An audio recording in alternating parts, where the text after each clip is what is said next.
অন্ধকার থাকতেই বাড়ি থেকে বেরিয়ে এলাম, তাও আবার একা, এক কাপড়েই বলতে পারো। তো দেখতে পাচ্ছ এখানে মা। তো হ্যাঁ, আমি শিলিগুড়ি এসেছি আর এটা হচ্ছে ট্রিজেনে বসে আছি। ট্রিজেনে বসে আছি কিছু টেস্ট করানোর জন্য, আর সেসব করে এখন যাচ্ছি হচ্ছে বাড়ি। একবারে বাস থেকে নেমেছি এয়ারভিউ মোড়ে, সেখানে টেস্টগুলো করানোর জন্য। এখন বাড়ি যাচ্ছি, চলো গিয়ে সবটা বলছি। তো দেখলে এতক্ষণ কিছু ভিডিও ক্লিপ, খুব অল্প সময়ের জন্য শ্যুটটা করা হয়েছে, বেশি একটা শ্যুট করিনি আমি। তো এবারে বলি তোমাদের আসল ঘটনা কি হয়েছে না হয়েছে। তো আজ হচ্ছে রবিবার, অর্থাৎ ভুল বললাম, আজ রবিবার নয়, আজ তো হচ্ছে মানডে। হ্যাঁ, আজ সোমবার। আর আজ ভোরে প্রায় অন্ধকার থাকতে বাড়ি থেকে বলতে পারো এক কাপড়েই বেরিয়ে এসেছি হঠাৎ করে। তো এসে তারপরে হচ্ছে একবারে হচ্ছে এয়ারভিউ মোড়ে গিয়ে নেমেছি আমি। সেখান থেকে কাজটা করে আবার পরে বাড়ি এসেছি। বাড়ি ফিরতে ফিরতে এখানে আর কি আস্তে আস্তে আমার ওই 12:30 1টা বেজে গেছে। তো বলি তোমাদের কেন হঠাৎ করে এইভাবে আসলাম। কালকেরই ব্লগ দেখেছো তোমরা, কিন্তু আমি তো কিছু বলিনি তখন, কারণ আমি নিজেও তখন ঠিকঠাক অতটাও ছিলাম না আর কি। তো কেন এসছি এভাবে সেটাই তোমাদের বলি।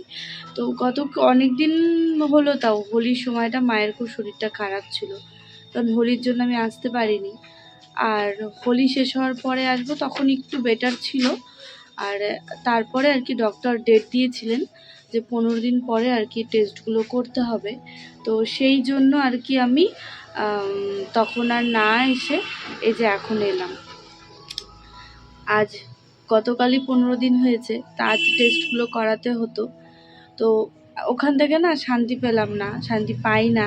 ঠিক এই সময়গুলোই মনে হয় কেন যে দূরে বিয়ে বসলাম, কেন যে আমার ভাগ্যে দূরের বিয়েটাই লেখা ছিল। এই সময়টা খুব মনে হয় কেন বিয়ে বসলাম, কারণ অত দূর থেকে দুটো দিক মেনটেন করা সম্ভব নয়। তো সেই জন্য আর কি এই আসবো, ডাক্তার দেখিয়ে চলে যাব, এরকমটা হলে ঠিক আছে, সবসময় যাতায়াত করা যায়, কিন্তু এত দূর থেকে তো সেটা সম্ভব হয়ে ওঠে না, বলো। তো সেই জন্য পরে জানি যে না, আমি শান্তি পাচ্ছি না। তার থেকেও আমার মা ভীষণ ভীতু এসব ব্যাপারে, একটা ইঞ্জেকশন নিতেও ভয় পায়। তো এরকমই কিছু টেস্ট ছিল যেগুলো আমি জানি মা একা করতে গেলে একেবারে কেটে কেটে ওখানেই অস্থির হয়ে যাবে। তবে ডক্টর দেখানো আছে, তা আমি একটু কথা টথা বলে গেলে না আমিও একটু শান্তি পাবো, কারণ আমি সব দিন আমি এগুলো করে এসেছি। বাড়ির সব কিছুর এই ভালো মন্দ ব্যাপারগুলো আমিই দেখে এসেছি। ডাক্তার দেখানো থেকে শুরু করে সমস্ত রকমের অফিসিয়াল কাজ বলো, যা বলো, এগুলো আমার দায়িত্ব ছিল।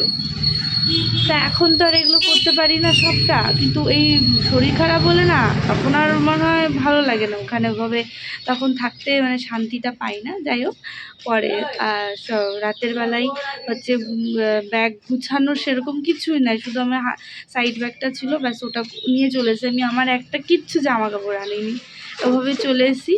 পয়লা বৈশাখের জন্য টুকটাক নিয়ে এসেছি বাড়ির সবার জন্য ওই ব্যাগের মধ্যেই, আমার নিজের কোনো জিনিস আমি আনিনি। তো নিয়ে চলে এসেছি। আসার পরে তারপরে আর বাড়ি আমি ঢুকিনি। 5:15টার বাস ধরেছি। সেখান থেকে এই 9:15 মতন বেজেছে আমার এয়ারভিউ মোড়ে নামতে। ওখানে নেমে ওখান থেকে থ্রিজেনের সমস্ত টেস্টগুলো করালাম, কারণ তোমরা যারা থ্রিজেনের সম্পর্কে জানো, কতটা ভিড় হয়, কতটা সময় লাগে সব জানো। সেজন্য আমি আর বাড়ি ঢুকিনি, ওদিক থেকে মাকে বলেছি তুমি ওখানে আসো, তারপর টেস্টগুলো সব করালাম। তাই হয়ে গেছে, তাড়াতাড়ি 12টা 11:30টার মধ্যে টেস্টগুলো খুব ভালোভাবে হয়ে গেছে সব। তারপরে ওখান থেকে বাড়ি আর কি ফিরলাম পরে। তো যাই হোক, এই কারণেই আর কি এভাবে বাড়ি থেকে একা পুরো রাতের অন্ধকারে চলে আসা আমার। তোমাদের দাদাভাই তুলে দিয়ে গেছে। আর আমার না বাড়ি থেকে, শ্বশুর বাড়ি থেকে কখনো কোনো জিনিস নিয়ে না থাকে না, সব সময় সব জিনিসের পারমিশন থাকে, কারণ ভালো মন্দ বোঝার ক্ষমতা তো আমারও রয়েছে, আর সেটা আমার বাড়ির লোক খুব মানে। তাই কখনো কোনো অসুবিধা, যখন যেমন খুশি আমার যাওয়ার পারমিশন সব সময় রয়েছে। কিন্তু কি ওই যে নিজের সংসার, নিজের ঘরবাড়ি ছেড়ে বারবার আসা যাওয়াটা খুব প্রবলেম হয়ে যায়। যারা সংসার করো তারা তো জানো, বলো। তো সেই কারণে না সবসময় ওভাবে হয়ে ওঠে না। তো টেস্টগুলো করতে দিয়েছি।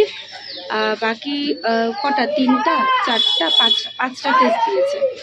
5টা টেস্টের মধ্যে সব রিপোর্ট আজ মনে করে সন্ধ্যাবেলায় দিয়ে দেবে, কিন্তু একটা রিপোর্ট আর কি দেবে না,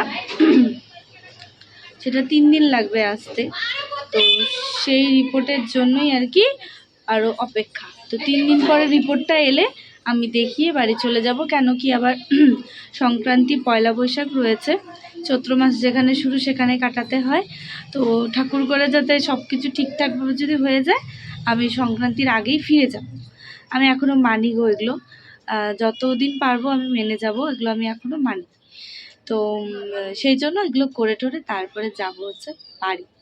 তো বকবক করলাম, অনেকটা কথা হয়ে গেল জানি ক্যামেরার সামনে, কিছু মনে করো না কথাগুলো তোমরাও নাহলে বুঝতে না, তাই জন্য হঠাৎ করে আমি শিলিগুড়িতে আজ এলাম।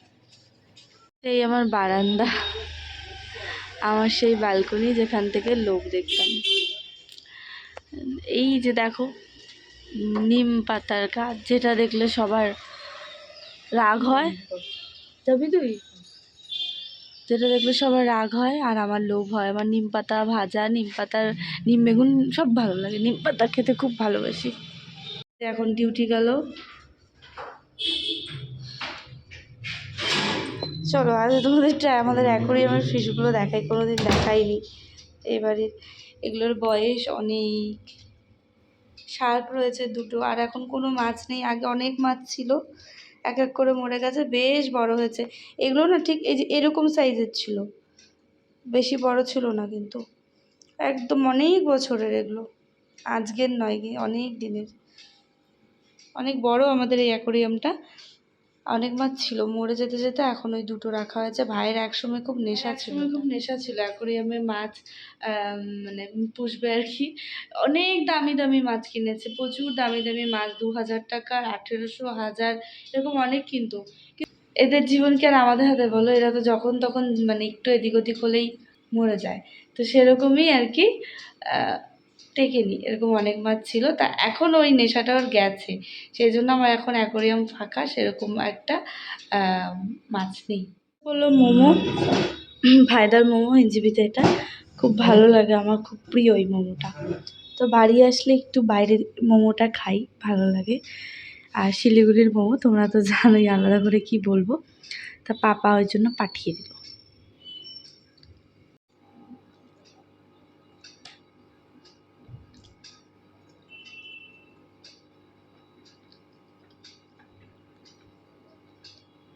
কতদিন পর একদম মোমোর সেই টেস্টটা পেলাম, দারুণ লাগে। এই টেস্টটা কোথাও পাই না, আমার খুব ভালো লাগে এখানকার মোমোটা।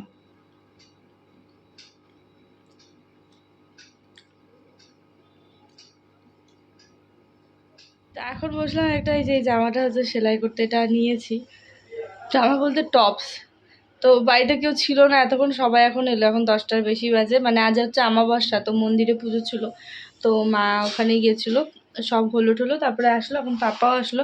তো পাপা এখনও, আমি বাড়ি আসলে এখনও মানে আমাকে ডাকটা দিয়েই সব শুরু আর শেষ। আগেও হচ্ছে মানে যা কিছু আমার নাম ধরেই ডাকতো, বিতিশা বিতিশা করে, যাকেই প্রয়োজন হোক, কিন্তু ডাকটা আমাকেই দেয় এখনও। তাই আসছে নিচ থেকে ডাক শুরু করছে, বিতিশা বিতিশা বলে চিৎকার করছে। এখনও এই ডাকটাই করে, বলে না যে আমি এসছি বা আমি নেই, এটা বলে না আর কি। তাই যে ভোগের খিচুড়ি লাবড়া, মা বললাম না মন্দিরে গেছিলো, তো প্রত্যেক অমাবস্যা করে যায়। তো গিয়ে তারপরে যে শেষে প্রসাদ নিয়ে আসছে। মন্দির বলতে আমাদের হচ্ছে এনজিপি বাজারে যে মন্দিরটা, ত্রিশক্তি কালী মন্দির, তো সেই মন্দিরের সদস্য আর কি। তো মন্দিরে পুজোর কাজ টাজ থেকে শুরু করে পুজো করা সমস্ত কিছুতেই থাকে। তো প্রত্যেক অমাবস্যাতেই মা যায়। পায়েস নিয়ে আসছি, ওই ঘরে বিছনা করে দিই। সাথে পায়েসও ছিল, কিন্তু আমি পায়েসটা নিলাম না এখন। কিন্তু কেন? কিন্তু কেন? কিন্তু মিষ্টি আছে। কারণ হচ্ছে আমি আজকে দুপুরবেলা ছানার জিলিপি খেয়েছি, 2টো ছানার জিলিপি খেয়েছি দুপুরবেলায়। এখন এত ভালো লাগছিলো, তো ওই জন্য 2টো খেয়ে নিয়েছি, তার মিষ্টি ইচ্ছে করছে না। তাই জন্য এখন একটু করে নিলাম প্রসাদ, নিয়ে খেয়ে এটাকে শুয়ে পড়বো। তো চলো আজের এই ব্লগটা এখানে শেষ করছি। দেখা হবে তোমাদের সাথে আবারও পরে ব্লগে। সবাই ভালো থেকো, সুস্থ থেকো, সাবধানে থেকো। টাটা।